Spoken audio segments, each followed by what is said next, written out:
하나님의 은혜와 평강을 빕니다. 사랑하는 성도님 여러분, 반갑습니다. 오늘 하루 잘 보내셨죠? 저도 주님의 은혜 가운데 오늘 하루 생활 잘 보냈습니다. 또 이 밤에 여러분들과 함께 우리 하나님을 예배하게 되어서 참 기쁩니다. 이 시간 찬송 한 곡 부르면서 예배를 시작하도록 하겠습니다.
기도하겠습니다.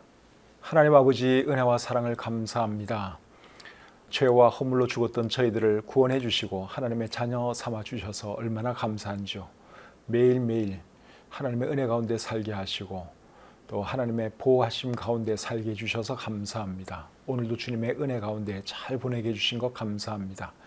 이 밤에 저희들이 하나님께 예배드립니다. 하나님, 온 마음을 다하여 예배하는 이 시간 될 수 있도록 도와주시옵소서. 예배드리는 장소는 다 다르지만 있는 곳에서 최선을 다해서 우리 하나님을 예배하는 우리 모든 성도님들 되게 해 주시옵소서.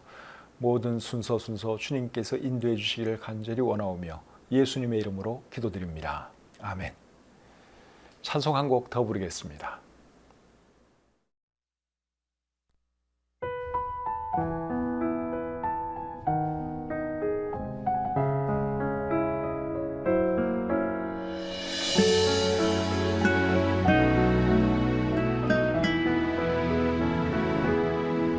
당신이 걸어온 그 길에 주님이 손잡고 계시니 은혜의 길, 사랑의 길, 생명의 길, 영원한 축복의 길. 당신이 걸어간 그 길에 주님이 손잡고 계시니 은혜의 길, 사랑의 길, 생명의 길, 영원한 축복의 길.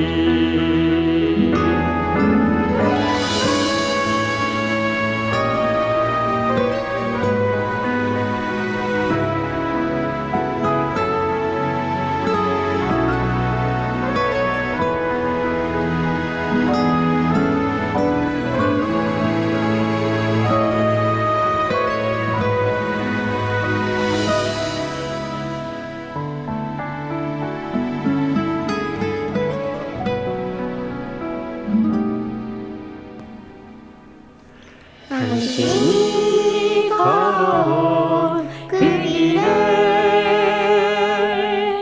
주님이 손잡고 계시니 은혜의 길, 사랑의 길, 생명의 길, 영원한 축복의 길, 영원한 축복의 길, 영원한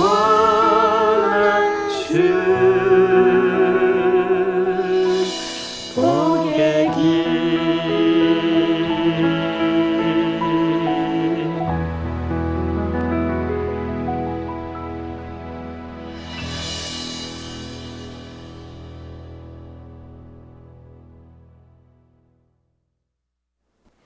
오늘 함께 나눌 하나님 말씀은 잠언 29장 18절부터 22절까지의 말씀입니다.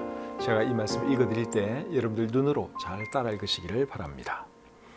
묵시가 없으면 백성이 방자히 행하거니와 율법을 지키는 자는 복이 있느니라.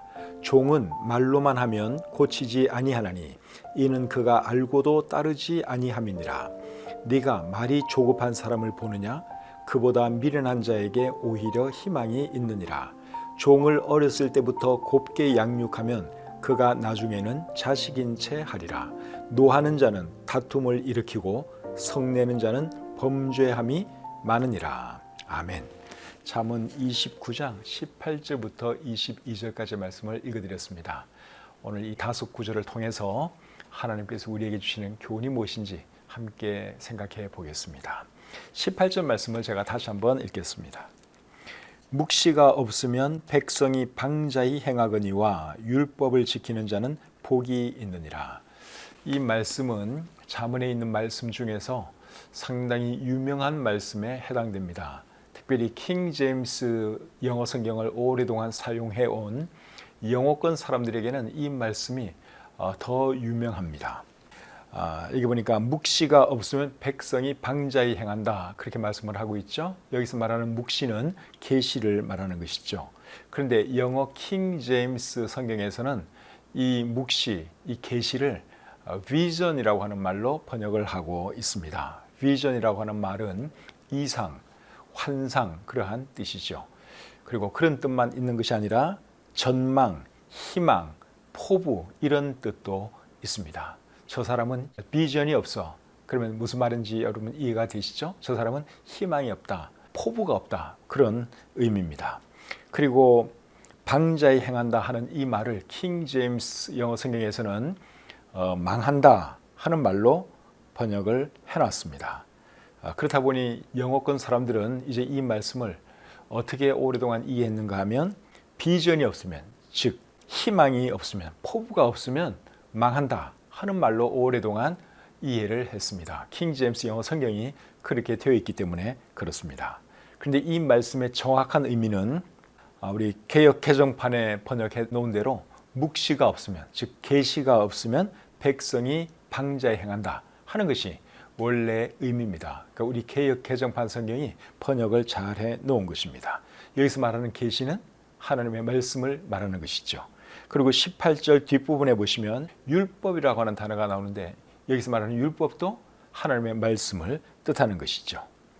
18절 말씀을 보면 사사 시대의 이스라엘 백성들이 저는 생각이 납니다.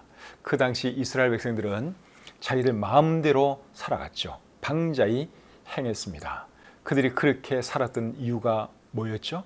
그들에게 왕이 없었기 때문에 자기 소견대로 행했다. 우리 사사기에 그렇게 기록을 하고 있습니다.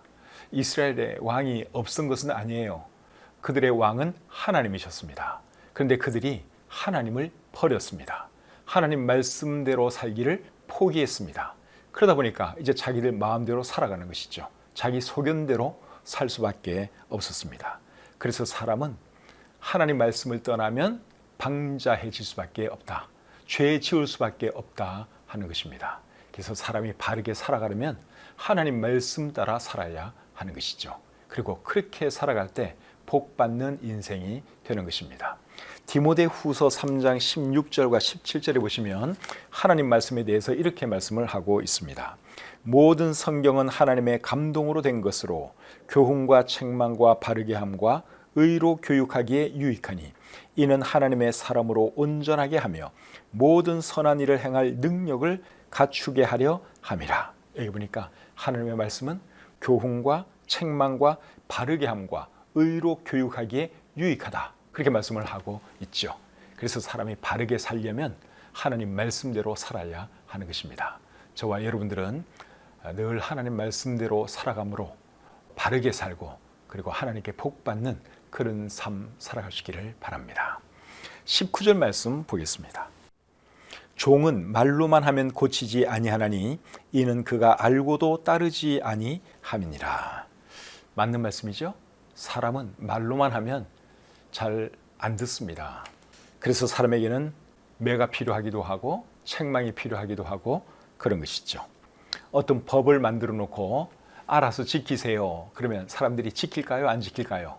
안 지킵니다. 그런데 그 법을 지키게 하려면 어떻게 하면 좋을까요? 이 법 안 지키면 벌 받습니다. 벌금 내야 합니다. 그렇게 말하면 사람들은 이제 그 벌이 무서워서라도 벌금 내기 싫어서라도 법을 지키게 됩니다. 그런데 알아서 지키라 그러면 아무도 안 지킵니다. 뭐 있으나마나한 법이 되는 것이죠. 그래서 19절 말씀은 사람의 본성을 잘 보여주는 그런 말씀이라고 할 수 있습니다. 19절을 제가 다시 한번 읽어보겠습니다. 종은 말로만 하면 고치지 아니하나니 이는 그가 알고도 따르지 아니함이니라. 이게 사람의 본성이에요. 사람이 악하기 때문에 말로만 하면 잘 안 듣습니다. 그래서 이제 벌도 필요한 것이고 또 책망도 필요한 것이고 그런 것이죠.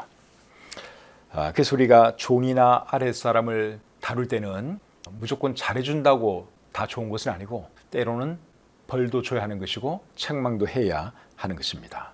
한 번씩 무섭게 혼을 내야지 사람들이 말을 듣습니다. 자녀 교육도 마찬가지죠. 자녀들이 사랑스럽다고 해서 계속 이뻐만 해주고 책망 안 하고 그러면 그 자식이 어떻게 되겠어요? 잘 됩니까? 잘 되지 않죠. 잘 못하면 책망을 하고 벌도 주고 그렇게 하는 것이 옳은 것입니다. 잠언 29장 15절에 보시면 이렇게 말씀을 합니다. 채찍과 꾸지람이 지혜를 주거늘 임의로 행하게 버려둔 자식은 어미를 욕되게 하느니라. 그리고 같은 장 17절에 보시면 또 이런 말씀이 있습니다. 내 자식을 징계하라. 그리하면 그가 너를 평안하게 하겠고 또 내 마음에 기쁨을 주리라. 그러니까 자녀 교육을 할 때 결국 어떻게 하라는 거예요? 책망도 하고 또 야단도 치고 필요하면 매도 들고 그렇게 하라는 말씀이죠. 사람이 악하기 때문에 그런 겁니다. 다른 사람을 대할 때도 다 마찬가지입니다. 특별히 아래 사람들 다스릴 때 잘해준다고 능사가 아니고 때로는 무섭게 할 필요도 있고 또 책망할 때는 호되게 책망할 필요도 있는 것이죠. 그래야 사람들이 말을 듣습니다. 19절이 우리에게 가르쳐주는 교훈이 그런 겁니다. 자, 20절 말씀 보겠습니다. 네가 말이 조급한 사람을 보느냐? 그보다 미련한 자에게 오히려 희망이 있느니라. 자, 이번에는 말에 대한 교훈을 말씀하고 있죠. 말에 대해서 어떤 교훈을 주고 있습니까? 말이 조급한 사람이 되지 말라 하는 교훈을 우리에게 주고 있습니다. 말이 조급한 사람을 표준 세번역 성경에서는 말이 앞서는 사람 그렇게 번역을 했고 공동번역 성경에서는 함부로 입을 가볍게 놀리는 사람 그렇게 번역했습니다. 그런 사람이 안 되려면 우리가 어떻게 해야 할까요? 말할 때 생각을 하면서 말을 해야 하는 것이죠. 사람들이 말 실수를 하는 이유가 뭐겠어요? 생각을 안 하고 그냥 말을 하기 때문에 실수하는 것입니다. 그래서 말을 할 때는 생각을 하면서 말을 해야 하는 것이죠. 성경에 보시면 말을 성급하게 했다가 돌이킬 수 없는 큰 실수를 한 사람이 하나 나오는데 누군가 하면 사사 입다입니다. 사사기 11장에 나오는 인물이죠. 이 사람이 이제 암몬과 전쟁을 하러 나가면서 하나님께 다급한 마음에 기도를 합니다. 서원 기도를 하는데 이런 서원 기도를 하죠. 하나님, 나로 하여금 전쟁에서 이기고 돌아오게 해주시면 내가 나중에 평안히 집에 갔을 때 제일 먼저 나를 맞으러 나오는 사람을 하나님께 번제로 바치겠습니다. 이런 서원을 합니다. 그런데 결국 누가 제일 먼저 나온 줄 아십니까? 그의 딸이 제일 먼저 나왔어요. 아버지가 전쟁에서 이기고 돌아오니까 딸이 너무너무 기뻐서 춤을 추면서 아버지를 맞으러 나왔어요. 그런데 입다는 어떤 서원을 했죠? 내가 평안히 집에 돌아갔을 때 나를 맞으러 제일 먼저 나오는 그 사람을 하나님께 번제로 바치겠습니다. 그렇게 서원을 한 거예요. 그래서 결국 그 딸을 결국 번제로 바치고 말았는데 그 말을 성급하게 하는 바람에 입다가 하나밖에 없는 그의 딸을 그렇게 할 수밖에 없었다 하는 것이죠. 정말 슬픈 이야기죠. 그래서 사람이 말을 참 조심해야 됩니다. 말하기 전에 생각을 해야 하는 것이죠. 내가 이렇게 말하면 어떤 결과가 나올 것인가, 저 사람에게 어떤 영향을 미칠 것인가, 그런 걸 생각을 해야 하는 것입니다. 사람이 말 실수를 전혀 안 하고는 살 수가 없어요. 야고보서 3장 2절에 보시면 말에 실수가 없는 사람은 온전한 사람이라 그랬습니다. 이 세상에 온전한 사람이 어디에 있겠어요? 그렇기 때문에 누구라도 말 실수는 할 수밖에 없습니다. 그런데 조심하면 말 실수를 많이 줄일 수 있다 하는 것이죠. 그래서 말 실수를 줄이려면 어떻게 해야 되느냐? 생각을 해야 된다 그거예요. 말하기 전에, 그리고 말하면서도 생각을 해야 하는 것이죠. 내가 지금 이렇게 말하는 것이 괜찮은가? 저 사람이 어떻게 받아들일까? 오해의 소지는 없을까? 이런 걸 생각을 하면서 말을 해야 하는 것입니다. 야고보서 1장 19절에 보시면 듣기는 속히 하고 말하기는 더디하라, 그렇게 말씀을 하고 있죠. 그리고 잠언 10장 19절에 보시면 말을 적게 하라 하는 그런 말씀도 있습니다. 잠언 10장 19절 말씀 제가 한번 읽어드리겠습니다. 말이 많으면 허물을 면하기 어려우나 그 입술을 제어하는 자는 지혜가 있느니라. 아무래도 말을 많이 하다 보면 실수도 많이 할 수밖에 없습니다. 그래서 실수를 줄이는 방법은 말을 좀 적게 하는 것이죠. 그리고 듣기는 속히 하고 말하기는 더디 하는 거예요. 그리고 생각을 하면서 말을 하는 거예요. 그렇게 함으로 말 실수를 최대한 줄이고 살아가는 저와 여러분들이 되었으면 좋겠습니다. 21절 말씀 계속 보겠습니다. 21절입니다. 종을 어렸을 때부터 곱게 양육하면 그가 나중에는 자식인 채 하리라. 그러니까 종을 어떻게 양육하라는 것입니까? 종은 종답게 키워야 한다. 그 말씀을 하고 있는 것입니다. 종을 자식처럼 키우면 어떻게 되죠? 버릇 없어집니다. 그리고 나중에는 다루기가 아주 힘들어집니다. 종은 어릴 때부터 자기가 종인 것을 알도록 종답게 키워야 하는 것이 옳습니다. 종이 이쁘고 귀엽다고 해서 마치 자식인 것처럼 그렇게 키우면 나중에는 종이 아니라 자식인 것처럼 행동을 합니다. 또 종으로서는 전혀 쓸모없는 그런 사람이 되어 버리는 것이죠. 군대에서도 여러분 쫄병에게 잘해주면 나중에 어떻게 될까요? 그 쫄병이 고마워하고 더 잘해주는 것이 아니라 오히려 맘먹으려고 합니다. 그리고 사회에서도 마찬가지 아닌가요? 부하 직원에게 너무 친하게 대해주고 너무 잘해주다 보면 나중에는 말도 잘 안 듣고 같이 놀려고 그러죠. 그렇기 때문에 우리가 사람에 대해서 인격적으로 대해는 주되 그 사람의 지위나 신분을 고려하면서 거기에 맞게끔 대해줘야 하는 것이, 그것이 잘하는 것입니다. 그래서 종은 어떻게 키워야 된다고요? 종은 종답게 키워야 하는 것이 맞습니다. 요즘은 개를 자식처럼 키우는 사람도 굉장히 많은 것 같더라고요. 개를 유모차에 태워서 다니는 사람도 있고요. 또 심지어 개를 업고 다니는 사람도 있더라고요. 그런 사람도 제가 봤습니다. 진짜 자식처럼 개를 키우는 것이죠. 개를 사랑해서 이제 그렇게 하는 것인데, 근데 그렇게 개를 키우는 것은, 그것은 잘하는 것은 아닙니다. 개는 어떻게 키워야 할까요? 개답게 키워야 하는 것입니다. 사람은 사람답게 키워야 하는 것이고, 종은 종답게 키워야 하는 것이고, 짐승은 짐승답게, 개는 개답게 키우는 것이 맞습니다. 개를 사람처럼, 자식처럼 키우면 나중에 어떻게 될까요? 개가 죽었을 때 그 상실감이 굉장히 클 것입니다. 개를 너무너무 자식처럼 사랑했기 때문에 그런 거예요. 근데 개는 그냥 애완견으로서 그냥 사랑해주고 밥도 잘 주고 운동도 시켜주고 이뻐해주고 그건 좋지만 그게 좀 도가 지나쳐서 마치 사람인 것처럼 진짜 내 자식인 것처럼 그렇게 키워서는 안 된다. 개에게도 그거는 행복한 일이 아닙니다. 개가 여러분 맨날 유모차나 타고 또 업혀서 다니다고 한번 생각을 해보세요. 그 개가 편하겠습니까? 개는 개답게 뛰어다니기도 하고 그렇게 하는 것이 개가 편한 것이죠. 그게 좋은 것입니다. 그래서 개를 키울 때 너무 사람인 것처럼 그렇게 키워서는 안 된다 하는 것이죠. 우리나라에도 그런 사람들이 있는가 모르겠지만 서양에서는 또 죽을 때 개에게 유산을 물려주는 그런 사람도 있는 것 같더라고요. 근데 그것도 정상이 아니죠. 개에게 유산을 물려준들 그 개가 여러분 그 유산을 어떻게 사용을 할 수가 있겠습니까? 그래서 그거는 다 비정상적인 것이다 하는 것이죠. 그래서 우리 21절이 우리에게 주시는 교훈은 종은 종답게 키워야 한다. 그리고 짐승은 짐승답게 키워야 한다. 아랫 사람을 우리가 존중해 주되 인격적으로 대해 주되 지위와 신분에 맞게 대해 주는 것이 잘하는 것이다. 이런 것이 21절 말씀이 우리에게 주는 교훈입니다. 마지막으로 22절 말씀 보겠습니다. 노하는 자는 다툼을 일으키고 성내는 자는 범죄함이 많으니라. 맞는 말씀이죠. 화를 잘 내다 보면 다투기를 잘합니다. 그리고 죄도 잘 짓습니다. 어떤 죄를 짓게 되는가 하면 하나님의 영광을 가리는 그런 죄를 잘 짓습니다. 야고보서 1장 20절에 보시면 사람이 성내는 것이 하나님의 의를 이루지 못한다 하는 말씀이 있습니다. 하나님의 의를 이루지 못한다 하는 말의 의미는 하나님의 영광을 가린다 그 말이에요. 하나님의 사람이 예수님 믿는 사람이 시도 때도 없이 화를 막 폭발한다고 한번 생각을 해보십시오. 그게 하나님께 영광이 되겠습니까? 사람들이 뭐라 그랬습니까? 아니 저 사람 교회 다니는 사람이 왜 저렇게 화를 잘 내? 그러지 않겠습니까? 그러니까 화낼 일이 있어도 우리가 감정을 조절할 줄 알아야 하는 것이고 참을 줄 알아야 하는 것이고 그래야 하는 것이죠. 모세 같은 경우에는 이스라엘 백성을 출애굽시켜서 가나안 그 입구까지 인도한 사람인데 모세 자신은 가나안 땅에 들어가지를 못했습니다. 왜 모세가 가나안 땅에 못 들어갔는가 하면 하나님의 영광을 가리우는 일을 그가 했기 때문에 그렇습니다.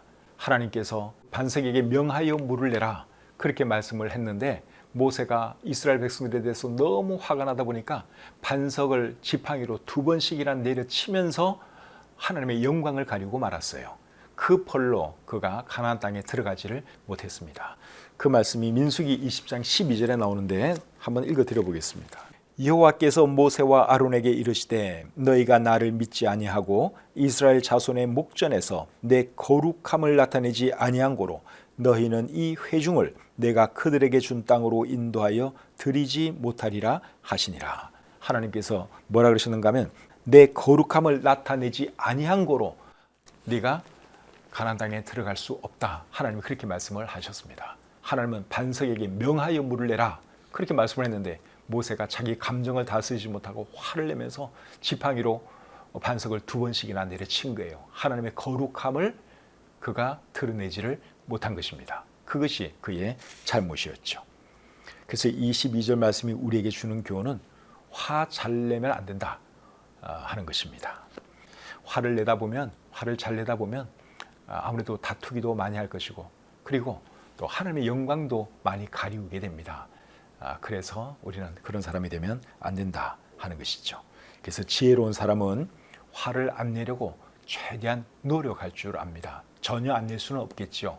그러나 화를 안 내기 위해서 노력하는 것이죠. 그렇게 하는 사람이 지혜로운 사람입니다. 잠언 14장 29절에 이런 말씀이 있습니다. 노하기를 더디하는 자는 크게 명철하여도 마음이 조급한 자는 어리석음을 나타내느니라. 이 말씀의 핵심이 뭐예요? 화 너무 잘 내지 마라 하는 것이죠. 화낼 일이 있어도 참아라 하는 것입니다. 화내다 보면 실수하게 되어 있습니다. 어리석음이 나타날 수밖에 없어요. 다른 사람하고 다투기도 하고 하나님의 영광을 가리우기도 하고 그래서 화날 일이 있어도 지혜로운 사람은 참아야죠. 그렇게 하는 사람이 지혜로운 사람입니다. 화 안 내는 것이 사실 쉽지는 않아요. 생각보다 쉽지 않습니다. 그래서 잠언 16장 32절을 보시면 이렇게 말하는 거예요. 노하기를 더디하는 자는 용사보다 낫고 자기의 마음을 다스리는 자는 성을 빼앗는 자보다 나으니라. 여러분, 감정 조절하는 것이 얼마나 어려우면 이런 말씀을 하겠습니까? 노하기를 더디하는 자는 성을 빼앗는 장수보다 낫다. 그렇게 말씀을 하고 있죠. 감정 조절하는 것이 쉬운 일은 아니에요. 화낼 수밖에 없는 상황에서 그걸 참는다고 하는 거, 그거는 어려운 일이에요. 그래도 우리가 실수하지 않기 위해서, 하나님의 영광을 가리지 않기 위해서 참을 줄 알아야 한다 하는 것이죠. 화가 날 때 여러분, 예수님과 함께 나는 죽었다 하는 그것을 좀 생각을 하면서 우리가 참을 수 있기를 바랍니다. 죽은 사람은 화냅니까? 안 냅니까? 죽은 사람은 화 안 내죠. 우리는 예수님과 함께 십자가에 달려 이미 죽은 사람들이에요. 그리스도와 함께 죽은 사람들이에요. 화가 날 때 그런 말씀 우리가 묵상하면서 화나는 상황을 잘 극복해 나갈 수 있기를 바랍니다. 오늘 들은 말씀 마음에 잘 새기고 꼭 실천했으면 좋겠습니다. 찬송 부르겠습니다.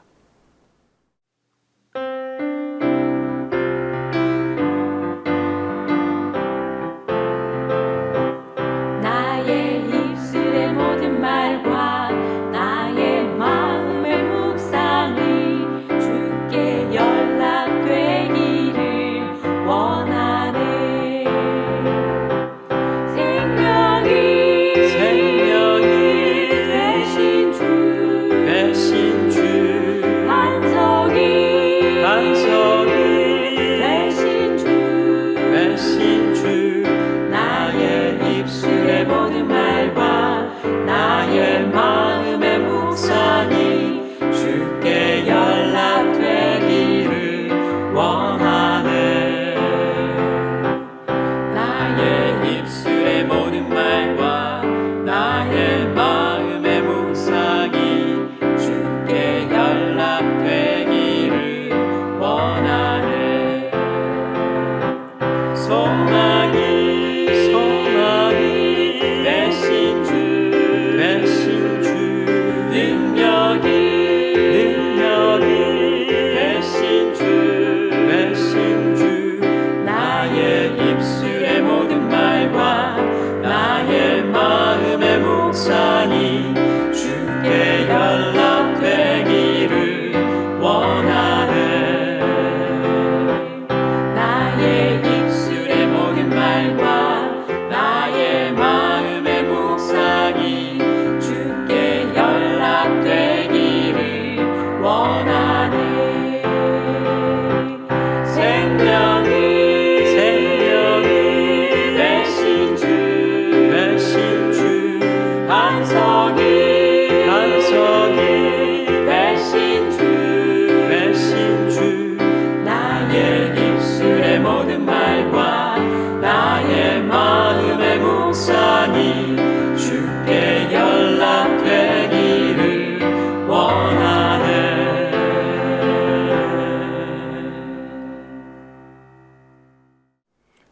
기도하겠습니다. 하나님 아버지, 은혜와 사랑을 감사합니다. 이 밤에도 저희들을 하나님 말씀 앞으로 불러주시고 자문의 말씀을 통해서 또 귀한 교훈해 주시니 참 감사합니다. 귀한 말씀 들었사오니 우리 마음에 잘 새기게 도와주시고 들은 말씀을 꼭 우리 생활 가운데 실천하며 살아가게 해 주시옵소서. 우리가 살아갈 때 참 많은 지혜가 필요합니다. 사람들 만날 때도 지혜가 필요하고 모든 상황에서 지혜가 필요합니다. 하나님 저희를 도와주시고 늘 말씀대로 살게 하시고 하나님의 인도하심 따라 살게 해 주시옵소서. 오늘 하루의 생활도 하나님 은혜 가운데 잘 마치게 해주신 거 감사합니다. 또 이 밤에 잘 때도 편히 쉬게 하시고 또 자는 동안에도 하나님께서 우리 나라를 지켜주시고 교회를 지켜주시고 우리들의 가정을 지켜주시옵소서. 오늘 하루의 모든 생활을 감사드리며 또 주신 말씀 감사드리며 예수님의 이름으로 기도드립니다. 아멘.